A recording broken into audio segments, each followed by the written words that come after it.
Our story continues. It took the Parthans the rest of the day to deal with their own dead. Odyssean and the others attended naturally. The deaths all struck him hard, but worst were the ones he knew. Despite his attempt to save her, Odyssean found out that Bartha was yet among the victims. Her heart, broken by her son's death, could not survive the aftermath. They found her unbreathing, the boy cradled in her arms. In death, they had a piece to their expressions that was complemented by a love between them one could still see. The boy and his mother were laid on a pile together and burned as one. And as they vanished in flame, the sadness in Odyssean changed to fury again. Fury at Lilith, at Lucian, at those like the Triune and the Cathedral, who cared for nothing but their dominion over all else at such costs. Try as he might, Odyssean could not quell that fury.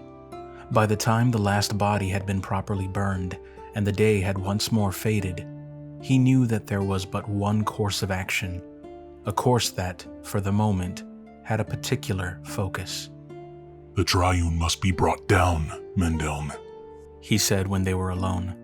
"I may be mad to think it, but I plan to do what I can to see their temple crumble. They've done too much to too many of us." He expected his brother to dissuade him, but instead Mendeln only said, "If that is what you wish, I will always stand by your side, Odyssean." Odyssean was grateful, but could not just let it end there. Mendeln, what is happening to you?" For the first time, a troubled expression briefly crossed his brother's countenance. As Mendeln buried the emotion again, he replied, "I do not know. I can only tell you that I do not fear it anymore, and that, so long as I can, I will do whatever it allows me to help you." Staring into his brother's eyes, Odyssean saw no guile there, only honesty. He wanted to demand more of Mendeln, but also saw that to do so would tread on ground neither were quite ready for just yet. When he instead patted Mendeln's shoulder, his sibling looked both relieved and grateful. "That's all I can ask," the older brother said. "That's all." He expected Cerinthia to condemn him for even thinking of such a plan, Achilleos having already paid the price. But the hunter's death had instead galvanized the traitor's daughter. When Odyssean told her what he had decided, she showed no hesitation in agreeing. "My father's dead because of them. Achilleos, who foolishly loved me and who I loved for too short, is dead because of them.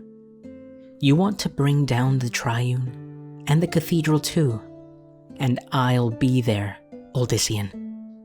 All I ask is that you help me to learn as much as I can, so that I'll be able to stand up at the front of the struggle and pay them for what they've done." Her vehement response worried him, for Odyssean did not want Cerinthia throwing herself into danger so that she could rejoin her lost love. He would have said as much, but Cerinthia suddenly turned to the remaining Parthans and shouted, "Odyssean has spoken. The Triune must pay for all of this. We will tear down the temple. Who is with us?" There was a moment of silence as Romus and the others drank this in, and then determined cheers broke out.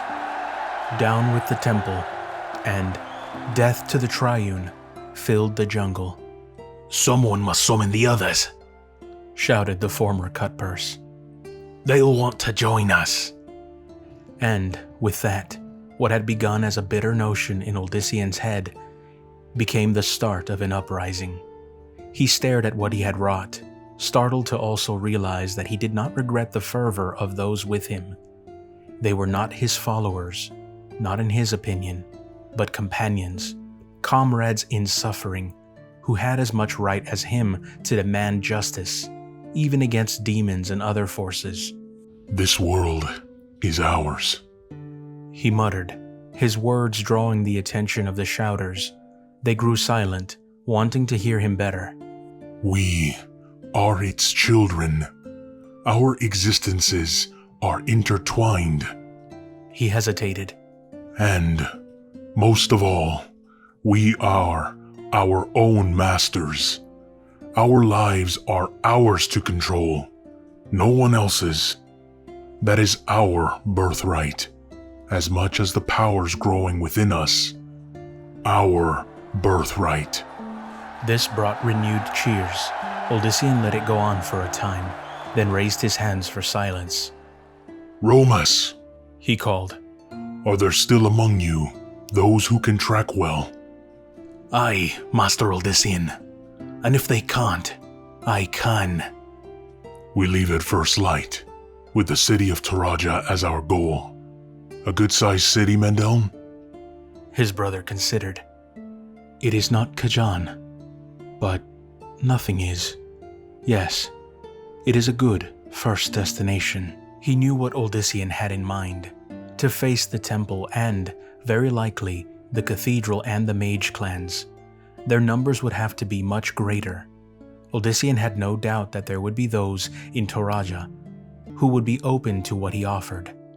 There would also be those who would oppose him, and so, Taraja would in addition become a proving ground for his uprising, or a burial ground. We head to Taraja then. He said to the rest. The riders must go back and tell whatever Parthans wish to hear that they are invited to join us there. Tell them to head there. I'll see to the message myself, Master Odyssean, replied Romus, with increasing resolve. 3 other men let out shouts of equal enthusiasm. The task is yours then, you 4. The rest of you, remember, first light. They cheered again, caught up in the imagined spectacle of sweeping across the world and gathering with them throngs of enthusiastic newcomers. Odyssean let them celebrate, knowing that it might very well be otherwise. They might very well be slaughtered before they even reached the gates of Taraja. They would follow you anywhere, Mendeln commented. Even to the burning hells and the high heavens? His brother returned, recalling the mythic places of which Lilith had spoken. He could scarcely imagine an eternal conflict between celestial beings, but even less could imagine he and his kind remaining potential fodder for whichever side triumphed. Mendel nodded. Even there, if it should prove necessary. He glanced in startlement, not certain whether Mendeln was jesting or not. Certainly, his brother did not seem the type to jest. Not anymore. They continued to let the Parthans cheer. If not the burning hells and high heavens, at the very least there would be demons, and more aplenty here in Sanctuary. Chief among them, Lilith. Lucian had been correct about one thing. Odyssean had no doubt that she would find a way to come back into his life, and then attempt to either control or take it. Whichever she desired, Odyssean did not shy from facing her. She would find him far more than she thought. Much favored her in their struggle, but he was prepared. My birthright, he whispered. Then, thinking of all those there, Odyssean corrected himself. Our birthright. Our world. His determination grew greater yet, as he thought once more of Achilleos and those others who had perished for no good reason. Our destiny. Yes, answered Mendeln, hearing Odyssean despite how quiet he had spoken. That and more. That and much more. And thinking about it, Odyssean knew that he was right. An uneasiness had spread through the main temple of the Triune.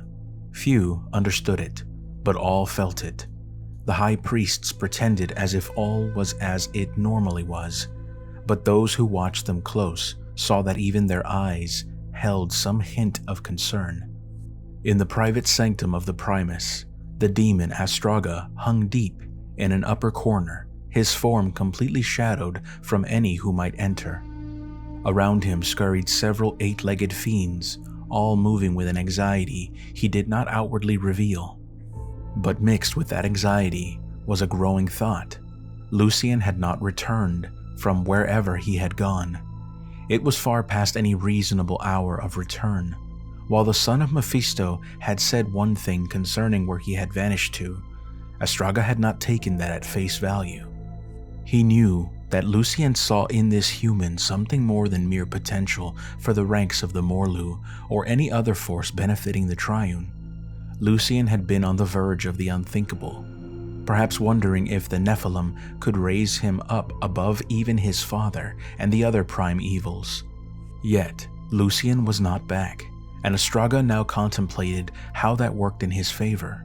Perhaps he should take on the aspect of the Primus. He should command the power of the Triune. Yes, after all, it could certainly not be turned over to a fool such as Gulag. Gulag was pure chaotic force. He had no wit for commanding. Suddenly, the demon sensed another presence in the chamber. He tensed, ready to spring if it turned out to be an intruder. Astraga had eaten recently, but he always had a taste for blood. But, to his surprise, it was the one being he had not expected. Lucian is back, he announced. And has Lucian done what he wished? In some ways, yes. In some ways, no, the Primus remarked cryptically. Astraga? Lucian's tone almost sounded as if he was not certain who spoke, but that could not be right. The spider demon chose to move on with the conversation. Was there a sign of her? Of Lilith? The Primus was quiet for a moment, then nodded. Some, but I do not think we shall see much of her for a while. Good. Lucian put a hand on the tall throne upon which he generally sat during audiences. As Astraga watched, the towering figure settled into it, then looked up into the shadows where the other demon lurked. I would be alone, Astraga. How long? There were times when the son of Mephisto demanded this.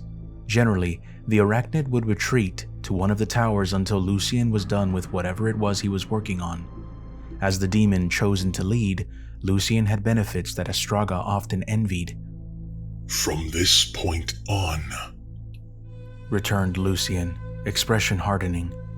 Find yourself a place to spin a new web. The towers, perhaps. If I ever need you, I will summon you. He was being cast out of the chamber forever? Astraga almost protested, then considered that Lucian was, after all, the son of Mephisto. Where he was only a favored of the Lord of Terror, Diablo would not defend him against Lucian.